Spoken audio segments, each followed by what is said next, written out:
दोस्तों सोचिए, रात के अंधेरे में गूंजते फाइटर जेट के इंजन की गड़गड़ाहट, आसमान में मंडराता युद्ध का साया और उसी सन्नाटे को चीरता हुआ एक हैरान कर देने वाला बयान। अमेरिका से लेकर नाटो के महासचिव मार्क रूटे तक सभी दुनिया को डराते हैं कि चीन बहुत जल्दी ताइवान पर हमला करेगा। पर सच्चाई क्या है, ये सिर्फ वक्त ही बताएगा।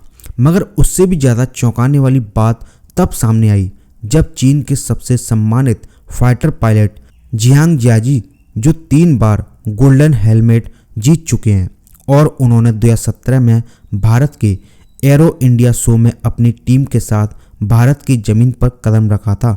जियांग जियाजी ने भारत और चीन को लेकर कुछ ऐसा कह दिया जिसने सबकी धड़कनें बढ़ा दी।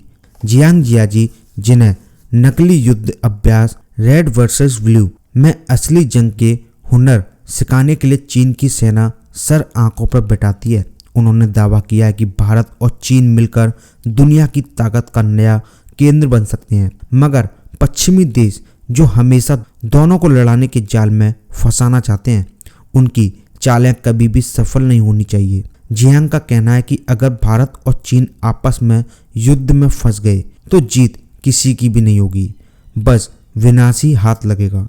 उन्होंने चेतावनी दी है कि भले ही युद्ध की शुरुआत हो जाए, पर इतनी बड़ी सेनाओं के बीच नतीजा कभी भी किसी के हक में नहीं होगा। चीन के नेशनल डिफेंस यूनिवर्सिटी में दिए गए इस बयान में जियांग ने जोर देकर कहा कि भारत और चीन को पश्चिमी प्रोपेगेंडा से सावधान रहना होगा, वरना वही करेगा जो वो चाहते हैं। दिलचस्प बात यह है कि चीन का कोई भी पायलट या पूर्व सैन्य अधिकारी बिना सरकार की इजाज़त के एक शब्द भी सार्वजनिक रूप से नहीं कह सकता है।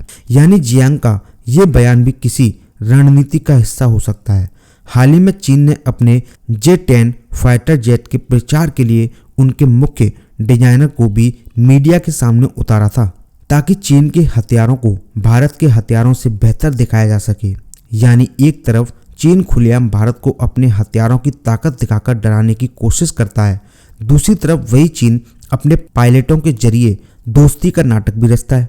कुछ रिपोर्ट्स में तो ये भी दावा किया जाता है कि जब चीन ताइवान पर हमला करने के नज़दीक होगा, तब वो भारत के साथ बहुत मीठा और नर्म रवैया अपनाएगा, ताकि भारत किसी भी जोखिम से दूर रहे और चीन बेफिक्र होकर ताइवान पर अटैक कर सके।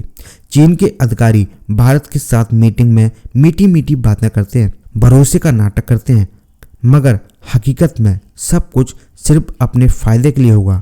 सवाल बस इतना है, क्या हम इस जाल को पहचान पाएंगे?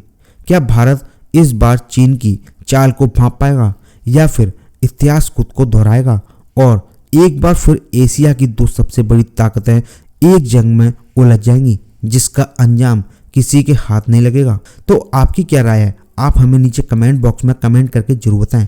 साथ ही वीडियो को लाइक करें, चैनल को सब्सक्राइब करें ऐसी नई नई अपडेट के लिए। तब तक के लिए दोस्तों धन्यवाद।